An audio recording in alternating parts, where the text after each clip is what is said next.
السلام عليكم ورحمة الله وبركاته. وانا دي السلامي كايس ملكس كتا في هدوني ذاك جوتان وحنا دي اللي سودو هذا كل سودو هذا قبل الميديا goobtu waa goobteena quruxda badneed aad uga barateen qisooyinka iyo barnaamijyada kale oo aadka u quruxda badan idina raali geliya.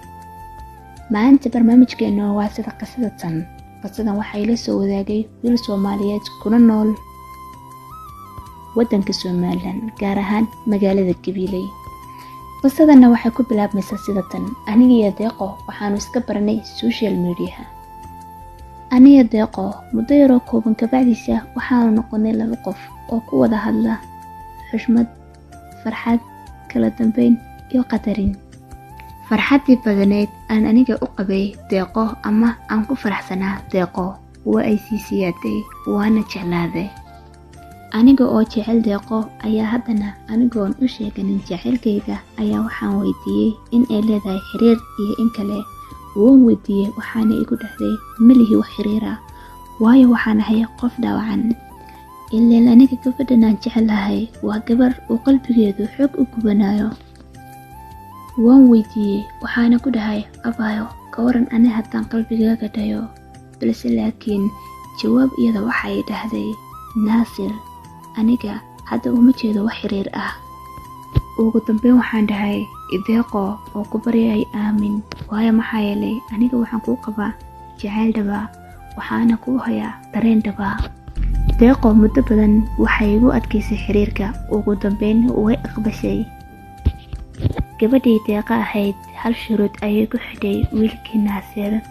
shuruudana oranaysa Naasir aniga waxaan ku siinayaa qalbi dhaawacan.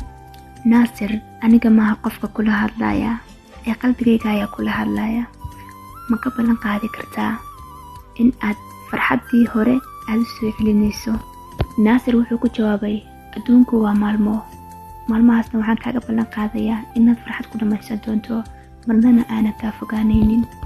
hadiiba aanu eebeyna kala qaadin waxaan kuu ballan qaadayaa noloshayda inta ka dhiman inaan agtaada ku dhamaysan doono. ugu dambeyn Deeqo haya ayay tiri waana ogolaatay arrinkii isaga ahaa. laakiin asaga Naasir muusan niyeysanahaynin amase hal marna niyadiisa kumay soo dhicin jacaylkan iyo farxaddan uu u qaba gabadhan Deeqo inay tahay mid qiyaali ah. haddaba Deeqo maxaa ku dhacay? laakiin halkee ayay aaday?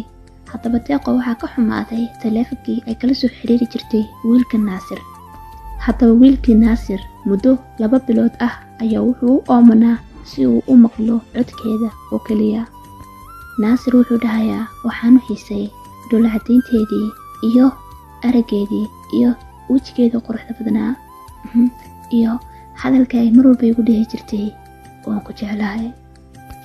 ugu dambeyn Deeqo muddadii 2 bilood kadib ahayd ayaa waxay la soo hadashay habeenada ka mid ah. waxaana ku tiraahday Naasir waxaa soo gaday taleefan waxaana rabaa in aan qadka kala soo hadlo.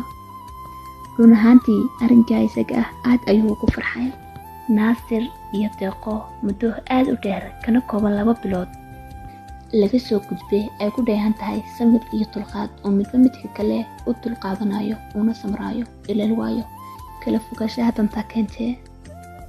haddaba Deeqo farxaddii aan ka sugayay iyo dhoolla-cadayntii faraha badanayd ee aniga waqti walba naftayda ku qancin jirtay waxaan ka dareemay muddo laga joogo 2 isbuuc inta ay isticmaalaysa khadka. waxaan ka dareemay isbeddel aad u weyn taasoo naftayda ku keenay hoos u dhac, niyadeyda dhanna ka dhigay qof rajo dhigay. aniga waxaan ahay naf oo mantiqa hadalkeeda iyo mar walba waxay dhahaysaa waan mashquulsanahay hadda waqti ma hayo. ugu dambeyn waxaan la hadlay saaxiibkayga Cabdiraxmaan. gabadhii ayuu la hadlay hadal iyo dhammaan waxaanay ugu jawaabtay aniga Naasir ma rabo, noloshiisa dhan ma rabo, asaga dhan ma rabo. waayo maxaa yeelay aniga waxaan ahay qalbi furihiisa lumay marka aniga Naasir noloshiisa ma xafidi karo. haddaba saaxiib hal mid xasuusnow adduunkan ayaaba sidaa iska ah. naftaadu naf ay rabtaa, naftana naf kale ay rabtaa.